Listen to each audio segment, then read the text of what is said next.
Dapat maisip din at maalala ng ating mga opisyal sa PCO na ang Pangulo pa rin ang nananatiling magsasalita para sa sarili niya.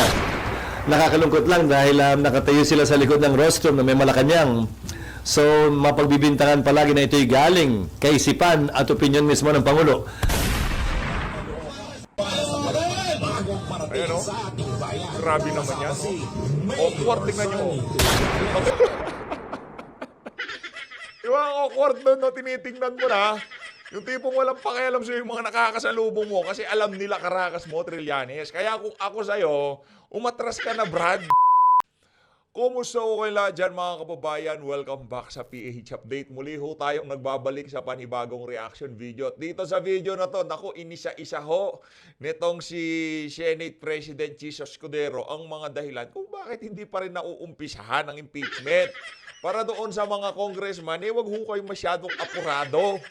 Inaayos muna lahat para talagang smooth sailing tayo pagka nag-inumpisahan na ang impeachment trial. Ha? Wag yung minamadali nyo na naman kaya kayo natitechnical Kaya kayo dinadala sa Supreme Court dyan sa mga pagmamadali nyo na yan Kagaya nitong ika-apat na impeachment na to na minadali at isinend kaagad dyan sa Senado. Sa loob lamang ho ng isang araw, 215 na congressman ang pumirma. Ngayon, kini-question ho sa Supreme Court ang validity na itong apat na impeachment na pinagbasihan nitong mga articles of impeachment na isinend dyan sa Senado. Kung hindi nyo minadali yan at talagang inayos nyo ang pagbeberipika, pagpapapirma, pagpapaliwanag sa mga pipirma, hindi ho sana tayo umabot sa ganyan. At meron pa, kung hindi nyo inupuan yung unang impeachment na hinihain nitong grupo nitong si Trillanes, Leila de Lima at yung congressman na balik ko ang bibig, sana wala tayong problema ngayon. Pinaabot nyo pa ng ika-apat na impeachment. Yan tuloy, nagtagal tayo. Inupuan nyo ng mahigit 4 na linggo dyan sa House of Representatives. Ngayon nasa Senado niya, inaapuran nyo naman tong si Boy Singhot. Itong si Jesus Escudero. Hindi natin malaman. Ano kaya nangyari dito sa ilong niya na to? No? Sa lahat na lang ho ng video niya, talagang walang humpay ang kakasinghot niya. At dito rin ho sa video na to, nako, para doon sa mga congressman, para doon sa mga congressman na binabara o binara itong si dating DepEd at OBP spokesperson na Attorney Michael Puwan. Naku po, yari kayo dito. Dito hindi na uubra yung pangbabara nyo dito kay Attorney Puwan. Mamaya pag-usapan natin yan, magiging abogado na rin ho nitong si Vice President Sara Duterte. At para naman doon sa mga nagtatanong, para doon sa mga nagtatanong kung bakit talagang apurang-apura itong si Coco Pimentel na maumpisahan niyang impeachment na yan ho ang kasagutan. Isa ho sa mga aso ni Lisa Araneta Marcos diyan sa Senado, yan si Coco Pimentel. Wag na ho kayong magtanong. Pag nakita nyo ho, yung si Coco Pimentel, minamadali yung impeachment, alam nyo na ho ibig sabihin nun. At kung sino man ang tumitimon dyan sa mga pinaggagawa niya na yan sa Senado. Pero bago ho yan, isang like at isang subscribe. Alam nyo na ho yan, yan lang naman ho kaligayahan natin sa PH Update. No, masaya na ho tayo dyan sa isang like at isang subscribe. At sa mga gustong number 56 itong cup nitong si Attorney Vic Rodriguez subscribe lang ho kayo at pipili na ho tayo sa susunod na linggo kung sino yung mga papadalhan natin ng Attorney Vic Rodriguez cup. At pagka dumating na ho yung iba nating mga kapa sa iba't ibang mga kandidato, kung meron tayong sosobra, baka meron pa ho tayong ipamigay dito sa PH Update. Pero itong Team Suka t-shirt natin, syempre, naku, wala ho yan. Iisa lang ho ito. Iisa lang ho para doon sa mga nanghihingi. Di ko ho alam kung maibibigay ko sa inyo to kasi isa na nga lang ho Pero tingnan natin. Pero siguro hindi. Sombrero na lang kasi meron ho tayong extra na nabigay sa atin, no? Para doon sa mga gustong magkaroon, alam nyo na ho gagawin. Isang like at saka isang subscribe lang ho dito sa video na to. Mapapasama na ho kayo sa mga pwedeng pagpilian natin na mapapadalhan. Ako na ho bahala doon sa doon sa pagpapaship, no? Pero huwag nyo ilalagay yung mga address nyo dyan sa comment section. Ipipm ko naman ho kayo magko-comment ho ako dyan sa comment nyo sa baba. Tapos reply na lang kayo. Ilalagay ko dyan yung email kung saan nyo ipapadala yung address nyo. Okay? Huwag nyo ilalagay yung address nyo dyan sa baba. Eto na ho mga kababayan. Pag-usapan ho muna natin itong kay Trillanes. Grabe naman tong mama na to. Balita ko talagang ano daw ho ito tambak ho daw siya sa survey sa kalaban niya si Along Malapitan. Tingnan niyo naman ho itong mga kababayan ha. Ito. Ayan o. Grabe naman yan. Awkward, tingnan niyo. Diba ang awkward nun, no? Tinitingnan mo na. Yung tipong walang pakialam sa'yo yung mga nakakasalubong mo kasi alam nila karakas mo, Trillanes. Kaya kung ako sa'yo, umatras ka na, Brad. Alam mo namang hindi ka mananalo. Camouflage mo lang naman yung pagtakbo mo na yan sa Caloocan pero alam mo talagang hindi ka mananalo kay Along Malapitan. Yun ho, sigurado natin dyan. At kung sino man makalaban ito, yun ho ang ating susuportahan. Nakita nyo ho kung gaano kakup siyang mama na yan. Nakita nyo ho kung paano siya nag-angas doon sa hearing nung pinatawag siya at itong si dating Pangulong Rodrigo Duterte. Nung medyo gabi-gabi na, no, doon siya naghahamon doon niya inaangasan si Tatay Digong Diba? Yan o yung mama na yan. Alam na alam ng mga taga-Caloocan ang karakas mo, Trillanes. Kaya kung ako sa'yo, sayang lang sa bagay, maraming parang bottomless din yung kampanya mo. Dami mo din perang yung pondo mo, di ba? Dami mong t-shirt, dami mong campaign paraphernalias, di ba? Alam naman ho natin kung sino ang backer ng trililing na yan. Grabe, awkward. Ayan o. Nasa harap mo na Ayan o, si James. James! Solid Along Malapitan tong si James number 23. Ayan o. Awkward o, tingnan o. Ouch! Sulyap hindi. Nakaganon siya, bahala ka dyan. Alam naman namin pakay mo dito sa dito sa Caloocan Di ba? Bigay mo na kay Malapitan, hindi ka namin iboboto. Parang ganun ibig sabihin nito Ayan o. Nako, kung ako sa iyo, Trillanes, itigil mo na yan, kahibangan mo na yan. Hindi ka makakaisa sa mga batang tangkalo. Nakita mo naman kung paano katanggapin ng mga taga Caloocan, no? Hindi siya pansin. Pagka dumadaan, parang wala lang, nagpartida, naging senador yan. Ang problema kasi nung naging senador ka, wala kang ginawa kung hindi siniraan, binanatan itong si dating Pangulong Rodrigo Duterte. Yun ang tumatak sa ating mga kababayan. Pero nagawa, wala ho kayo. Kagaya nitong si Senator Bongo. Pagka sinabi mong Bongo, malasakit. O pagka sinabi mong Bato de la Rosa, galit sa kriminalidad, galit sa droga.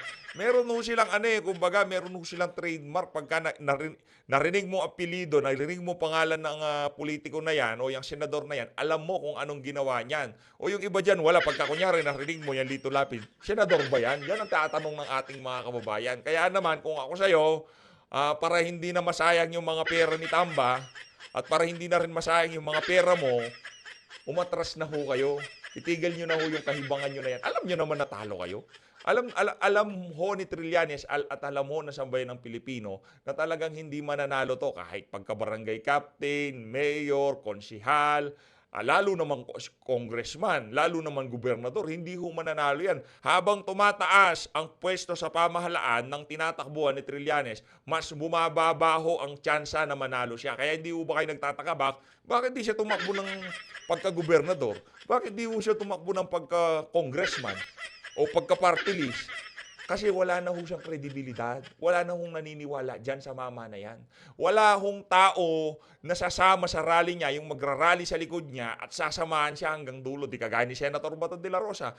Yan, si Attorney Jamie Bondoc, meron nung sasama sa mga kandidato natin yan. Sasamahan ho natin yan, At alam mo natin dito sa PH Update, marami ho tayong magtutulong-tulong para maipangampanya yung mga kandidato natin na yan. Eto, rekta ho tayo dito kay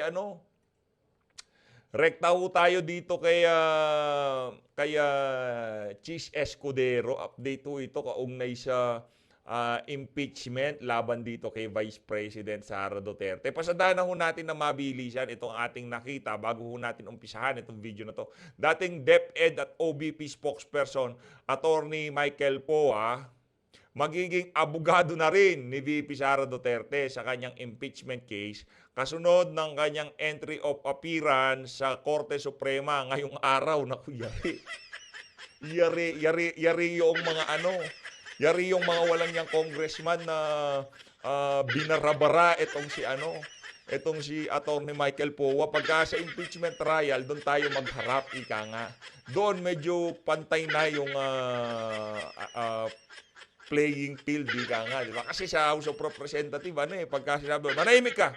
Pagka ginanon ka ni Paduano, di ka makakapalag eh. Pagka sinabi ni Abante, contempt ka. O, kukontempt ka. Ganun ho dun eh. Pero dito, defense, tapos prosecution panel, kasama ho ito. Kaya makikita ho natin kung anong mangyayari, kung paano yung mangyayaring balagbagan dito pagka naumpisahan na ang impeachment trial. Masaya ho tayo sa ating nakitang update na to na isa sa mga magiging abogado ni VP, itong si Atty. Michael Powa. Magaling ho yan, mahusay. Nung nagsalita siya dyan sa mga hearing sa House of Representatives, nakita nyo naman ho itong si Atty. Powa. Mahusay ho siya. Eto na ho, rekta na ho tayo dito kay Chis Escudero at update ho kaugnay dyan sa pag-aapura sa kanya na umpisahan na yung impeachment trial sa Senado. Eto ho. Ano? Ano? Nagkita kami sa kapihan sa Marikina. And kaya niya pinanukala na ang huling balita ko ay willing siyang tumulong sa pag-draft ng rules. Na wini-welcome ko ang kanyang alok na tumulong sa pag-draft ng rules. Hindi mahalaga sa akin kung sinong mangunguna o mamumuno dito, pero anuman tulong ay tatanggapin namin at makikipag-ugnayan ang aming opisina at ang legal team ng Senado sa kanya, kaugnay sa kanyang mga ideya sa rules. Hindi ko kinakaila. Bar top notcher si Coco, tama siya. Isa siya sa kukonting abogado dito sa Senado. Sir, nakumbinsi niya ba kayo regarding doon sa timetable niya? Ito'y proposed timetable. Ilang ulit kong sinabi. So, hindi naman niya sinabing tutol siya. At sabi ko, ito'y pagbobotohan at pagpapasahan naman pag nag-resume ang Kongreso sa June 2. Yung rules, proposed din naman yon. So, ano man ang mapag-usapan, mapagkasundoan namin, ipopropose lang din yan sa plenaryo para aprobahan. All of these are subject to the approval of the plenary as a Senate, sitting as a Senate, and by the impeachment court when it comes to the schedule. Sir, nag-file na ba kayo ng sagot sa Supreme Court pala? Dinadraft na namin. Inaasahan namin mag-file kami sa hindi malayong hinaharap. Probably, most likely this week. Sir, yung pagdadraft ng rules, hindi mo ba dapat ang mag-lead ay si Sen Tolentino kasi Rules Committee, sir? Pwedeng si Sen Coco talaga. Hindi ko naman sinasabing si Senator Coco ang magli-lead. Rules Committee yan as a general rule dahil siya magde-defend sa floor. Pero tinutulungan na yan ng legal team ng Senado na magbigay ng mga panukala para matalakayan sa plenaryo at isa-isang ipe-present yan sa plenaryo. Committee on Rules ang mag-represent yan. Didistinguish ko. Yung rules, Senate sitting as a plenary, as a Senate, ang magde-decide yan. Yung calendar, impeachment court ang magpapasa niyan. So yung panibagong sombrero na magpapasa nun. Si Sen Coco po ay help lang, not lead. Kadiri ka naman, Chis. Isingha mo kasi. Bakit pabalik-balik yung sipon na yan? Ano ba yan? Nakakadistract ka. Di ako makapag-focus sa mga sinasabi mo. Singot ka ng singot. Visit na sipon na yan. Magtatatlong buwan na tayong nag-i-interview. Wala ka nang ginawa kundi suminghot ng suminghot. Bago mag-umpisa ang interview, kuha kayo ng tissue. Ilabas nyo lahat. Pero yung pabalik-balik sa sipon nyo, tapos, anak na to, kadiri ho kayo. Buisik na yan, kakadistract. Yes, he's the minority leader in a part of the committee rules. Sabi ni Senator O yun na naman. Badjo, gagawa ng subcommittee para gumawa ng rules. Kailangan pa ba na Lahat ng ito ay pag-aaralan pa ng Rules Committee dahil sila nga magrepresenta eh. Pero nandun pa lang kami sa stage na lahat ng inputs kinukuha namin at ipapanukala namin sa kanila. At ang hihilingin ko sa Committee on Rules, ipresenta ito lahat sa plenaryo. Sir, yung sa sa calendar na bigay na sa lahat ng senator. So far, sir, may nagpahayag na ba na gustong mas paagahan at hindi July 30? O so far, okay sila sa July 30? Wala pa namang nagpapaabot, pero maikli pa lang naman yung panahon na lumipas at hindi naman nila kailangan magpaabot dahil nga ito'y pagpapasahan ng impeachment court pag ito'y nakonbina. The calendar will not be approved by the Senate sitting in plenary. The calendar will have to be approved by the impeachment court, although it's the same composition. So when you convene on June 3? Yes. Usapan niyo ba ni Sen Coco yung opinion niya about Article 6 and Article 11 yung distinguishing the role of the Senate as a legislative body and as an impeachment court. Hindi namin napag-usapan. Bakit? Anong sabi niya tungkol doon? Kasi ang binabanggit niya, pwede talaga kayong mag-proceed na before June 2 since hindi nyo kailangan in session dahil hindi naman kayo aakto na legislative body but as impeachment body. Hindi namin napag-usapan yon. Pero may problema kayo. Hindi pa nare-refer officially sa plenaryo yung impeachment complaint. Tinanggap pa lang yan ng Secretary General ng Senado. Under our rules, officially dapat basahin yung impeachment complaint. Nung nakadaang panahon, majority leader ang gumawa niyan. Pero nung tiningnan namin yung rules ng Amerika kung saan binasa yung rules ng Senado, ang nagbabasa nun ay prosecution. Yung House prosecutors ang nagbabasa nun sa plenaryo sa Senado sa Amerika. At yun ang direksyon na nais namin tahakin kaugnay nito. Dahil hindi trabaho ng majority leader na gampanan ng papel ng House prosecutors na siyang magbabasa ng reklamo o impeachment complaint sa plenaryo. So sa June 2, sorry Kuya. So sa June 2, ang magbabasa ng complaint sa plenary ay from House? Yun ang ipinapanukala namin at yun ang tila direksyong tinatahak na ngayon ng legal team upang sa gayon ay magawa ng formal ito. Dahil nga, kinopya natin yung rules natin sa Estados Unidos at yun ang kanilang practice. SP, but do you agree that your role Pambihira talaga. Ano ba yung nakabara dyan? Magtatatlong buwan na, di pa rin natatanggal. Nakanantoka. Kakatira. your hat as senator judges, hindi siya kasama ng legislative function niya. Maliwanag yun, pero lahat ng impeachment na ginanap ng Senado natin mismo, hindi na ibang bansa. Nagsimula ng in-session ang Senado, tumuloy kahit na nag-recess ang Senado. Hindi pa tayo nagsisimula ng in-session ng Senado. Yun ang inaalala ko kaugnay dyan sa mga panukalang umupo na lamang kami bilang impeachment court ngayon. Kapag kami misstep o mali kami dyan, may dagdag rason na naman na idemanda ang Senado. Hindi ako takot sa demanda, pero may dagdag rason na naman idemanda, umakyat, questionin, baka imbis na mapabilis, ng mga gustong mapabilis, mas lalo pang tumagal ito. Pero SP, as correctly pointed on by Sen Coco, whatever happens naman, may aakyat talaga doon. May magpapile talaga doon. Pero hindi sa dahilan yan. May umakyat na nga eh, pero hindi sa dahilan yan. Na din. Hindi na nga ako sang-ayon sa dahilan eh. Ba't pa namin dadagdagan? Wala pa nga kaming ginagawa, inakyat na kami, kayo naman. Di lalo pa pag may ginawa kami na medyo opinion lang ng isa, dalawa o tatlo. Titiyakin namin na anumang gagawin namin ay sang-ayon sa batas sa aming pananaw at hindi simpleng teorya lang na pwede nating gawin ito. Lahat naman pwede kung sa pwede lang ang pag-uusapan. Pero dapat may sinasandalang mas solidong basihan sa batas. And you told Sen Coco that... Hindi na namin napag-usapan yan eh. No, I mean, it's assumption that you have the backing of the majority. Sabi niya daw sa kanya, tama yung assumption niya. Wala namang rason para isiping hindi. Dahil sa parte ng mayoriya, wala pa namang nagsasalita na tumututol at hindi sumasang-ayon kaugnay sa ginagawa ng Senado sa ngayon. Pero before that, sir, wala pa pong consultation with the other senators about the timeline. Ito yung konsultasyon. This is not written in stone. How many times do I have to say that? This is a proposal. Even the letter itself said it's a proposed calendar that the senators will approve when we convene. So, kumbaga mag-iintay lang kayo, SP, kung meron mang senators na magre-raise ng concerns about the proposed timeline. Or kahit i-raise nila, okay lang. Pagbobotohan naman yan at pagpapasahan pa rin pag nag-resume kami. Ulitin ko, kahit anong kapihan na gawin namin ngayon, hindi naman namin pwedeng i-carry yan. Kailangan pa rin formal na aprubahan yan pag nag-resume kami. So, hindi sinasabi ni Madjo na magpo-constitute ng subcommittee, hindi pwedeng mag-start without hindi ba nag-resume yung... Pwede naman. Wala namang problema yun. Pwede niyang gawin yun. Karapatan niyang gawin yun. May kapangyarihan siyang gawin yun. Ulitin ko, anumang pag-aaral kaugnay ng rules, dapat ginagawa na yan ngayon. Anumang hindi pagkakasundo tungkol sa rules, magandang mapagkasunduan na ngayon. Para pag nag-resume kami, ay mas smooth na, mas swabe na yung prosesong gagawin namin. Sir, SP, isa lang. SP, yung pag-lead lang ng rules under kay Majority Leader Tolentino, wala kayo nakikitang problema since busy siya sa pangampanya? Ginagawa na nga namin sa ngayon eh.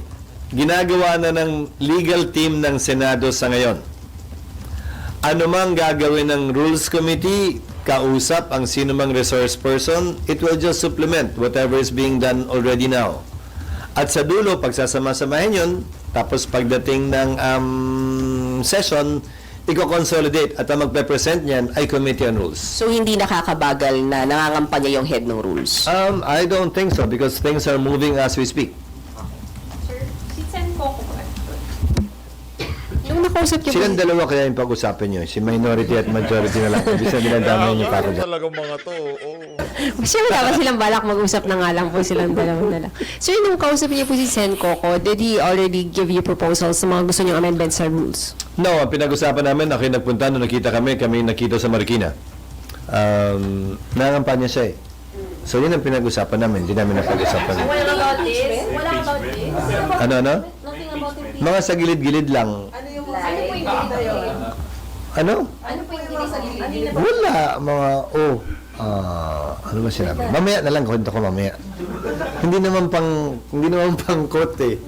Sir, hindi sir, soundbite lang. Kasi sir, di ba parang Nagkausap ilang beses na kami. siya Basically, ang nag-request? sinabi lamang niya, na pwede kong sabihin na sinabi niya, ay opinion ko yung binigay ko at tila suportado naman ng mayoriya yung iyong posisyon. Sabi ko, proposal lamang yon, wala namang kailangan suportahan o hindi suportahan dahil proposal yon. At lahat ay isa sa pinal kapag nakita-kita tayo pagdating ng Hunyo. SK, yung letter po kay VP Sara and kay House Speaker, na-receive na po ba nila? And may Malamang. initial na sagot, may sagot po bang kailangan doon? Or Walang kailangan sagot. Hindi rin nila kailangan i-acknowledge dahil if ever it was properly served at merong either return card yon o may affidavit of service yon. So hindi naman kailangan patunayan pa natanggap nila at hindi rin nila kailangan sagutin. Gusto lang namin maging transparent kaugnay sa lahat ng ginagawa namin. Ulitin ko, hindi kami takot mademanda, naman demanda harapin namin, pero anumang misstep ay susubukan naming iwasan hanggat maaari by being transparent at every stage of the process and being fair to all parties concerned. Kaya parehong panig ang binigyan namin ng kopya, hindi isa lang. SP, binabanggit din po si Sen Coco, it's now up to the people. Favorite mo talaga yun. To pressure the senators na kung gusto nila mag-start talaga ng before June 2 yung trial or maghintay pa ng next Sinabi ko na yan. Wala naman sa clamor o pressure yan o palakasan ng boses. Ang sinasabi ng batas ay ang sinasabi ng batas. Unless sabihan kami ng Korte Suprema sa mandamus petition na pending ngayon, ang sinasabi ng batas at saligang batas at ng Senado sa ngayon bilang sole trier of impeachment ang siyang mananaig at hindi yung gusto ng mas nakararami lamang bagaman ito'y labag sa batas. Hindi naman porket mas mag-ingay ka, lalabagin na natin yung batas. Hindi naman porket takot ka matalo, lalabagin mo na yung batas para lang manalo ka sa eleksyon na darating. Hindi ako naniniwalang ganun yun. Kung anong tama ay tama, kung anong legal ay legal, kung anong naaayon sa batas ay naaayon sa batas. Sino man ang tutol dito, sino man ang mapapaboran nito. Yan ang dapat nating sundin at sundan. Sir, SP, so kapag sinabi po ng SC na yung forthwith ay agad, susundin niyo, sir? Depende kung anong ibig sabihin nun. Depende kung anong sasabihin niya, anong agad. Ibig sabihin, sir, kung sabihin ng SC na Bukas. simula na kayo agad, Bukas. susunod kayo.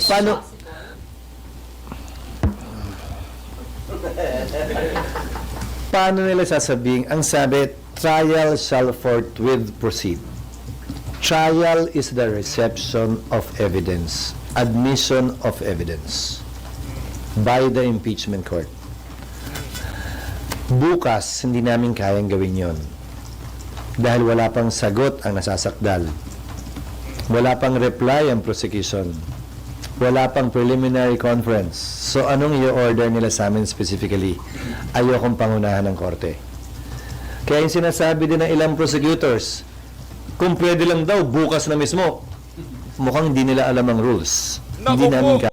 kayang gawin yun kahit simulan namin yung proseso nang hindi pa nare-refer sa amin. Parang hindi alam nitong si Joel Chua ang rules. Si Joel Chua kung binanatan nun yan itong si Chis Escudero. Parang hindi niya alam yung rules.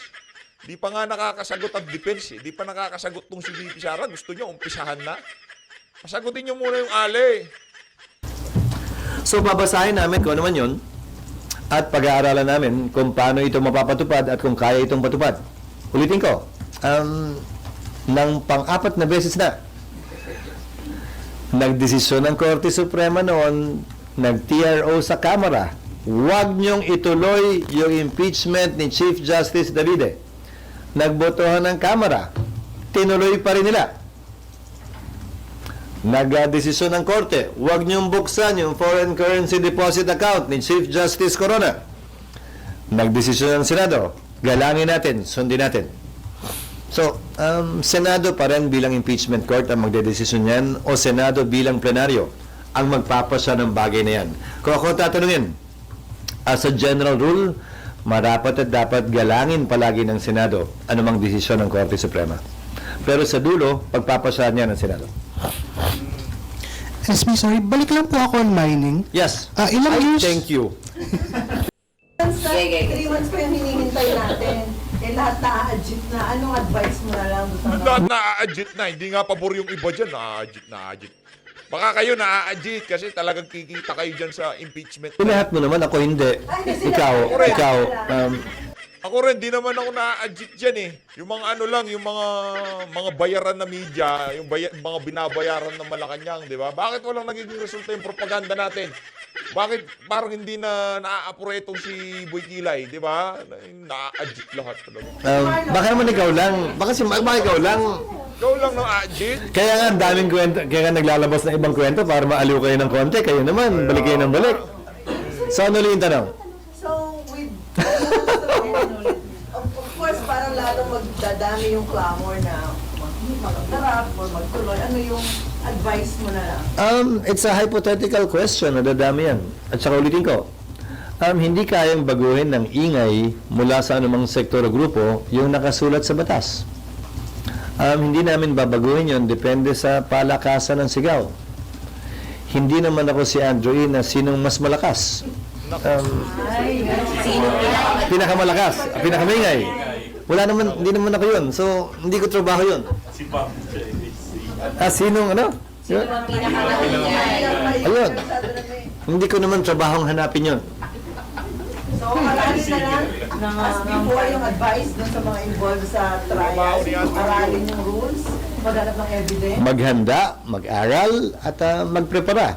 Para kapag kayo nagsimula na, ay mahanda tayo. At wala nang delay.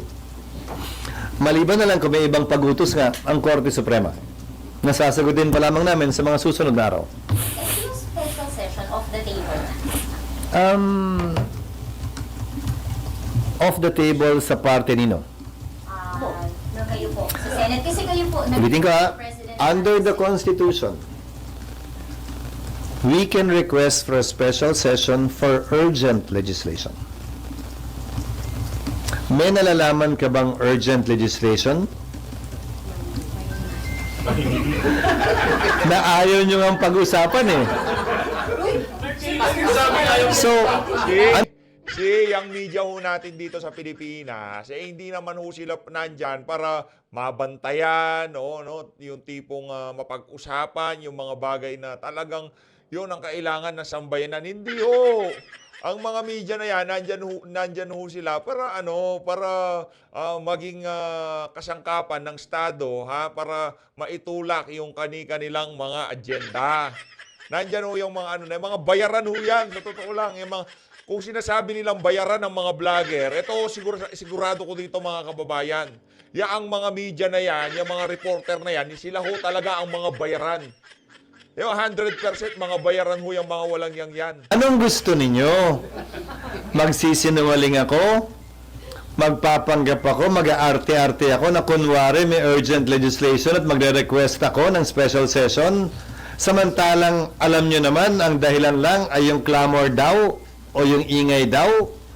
Hindi naman yata Tama yon, di ba? So sir, off the table yung Hayaan nyo muna, magpa-virgin effect muna itong si Boy Kilay. Parte at panig ko. Pero pag tumawag ang Malacanang, Wala namang rason para tumanggi ang Senado at ang Kongreso kung mangyayari yon. Yo. Di ba, ba't naman kami hindi susunod? Pero para saan uli? Para dito? Kung para dito nga, sir. Hindi, ulitin nga, para dito, hindi, hayaan nating magpasya. Pero kung para dito, kailangan malaman at masabi din. Dahil, ulitin ko noong mga nagdaang panahon na final ito, 1 week before recess, 1 whole day before recess, nag-recess naman, hindi naman ng special session. Mas mahaba lang ngayon dahil may eleksyon. So, anong kina-espesyal nito? Mas gigil tayo ngayon? Mas gigil sila ngayon? Mas nagmamadali sila ngayon kumpara dati? Anong pinagkaiba? Hindi ba dapat kung anong pagtrato natin sa mga impeachable officers pareho? Hindi ba dapat ang pagtrato natin ng impeachment cases pareho? Sino man ang nasasakdal, anumang panahon, hindi dapat nagbabago yun. Yun ang aking personal na pananaw. Pero, sorry, SP, isa lang clarify. So, pag nagpatawag yung Malacanang ng special session at tungkol sa impeachment, tatalima kayo, sir? Depende nga kung tatawaging special session. Hindi naman, Kung tungkol nga sa impeachment. pag nagpatawag ng special session, wala namang choice ang Senado at ang Kongreso. Ang tanong lang ay kung magkaka-quorum dahil nga nasa kalagitnaan at kasagsagan tayo ng kampanya. At dahil yung kalendaryo ay naprubahan ng matagal na, at maliban sa mga nangangampanya, lokal man o nasyonal, so hindi lang re-electionista, ay baka sila iniwala dito. Depende kung kailan papatawag yan. At ulitin ko, ba't ba gigil na gigil? Sino bang gigil na gigil at nagmamadali? So, tingin mo rin, SP, tingin nyo lang naman, sir, hindi magpapatawag ng Malacanang. Hindi ko kayang magsalita para sa kanila. Pero kaya nga tinawag ng special session, di ba? Special eh. Special ba to? Special ba to? Di ba dapat? Kaya nga nakapiring yung babaeng sumisimbolo ng hustisya eh. Walang regular, walang special. Di ba? Dapat pantay. Yun ang aking pananaw. Sir, ako lang po. Ibang topic na naman tayo? Ay, This year, meron lang daw pong teacher na nag-file ng another petition sa SC seeking clarification again about forthwith. pending na yun sa Korte Suprema. Malamang i-consolidate ng Korte Suprema yan sa mga ibang kaso. Pero kung declaratory relief lang ang final niya, seeking clarification, hindi yan kailangan sagutin ng Senado unless papasagutin kami, papakomentaryohin kami ng Korte Suprema. A petition for declaratory relief is not automatically answered by the Supreme Court at all in all times. Sir Ibagi, Yes. Yes. yung sa Communications Office, Presidential Communications Office, sa tingin Ako, yan ako. ang dalas magpalit, at saka ano yung assessment niyo dun sa bagong Undersecretary ng Communications Office na banat na banat? Sino excited yan? Ano? Sino pinakamaingay? Sino pinakamaingay? Hindi para sa akin magkomentary because the PCOO officers serve at the pleasure of the President. They are the President's choice.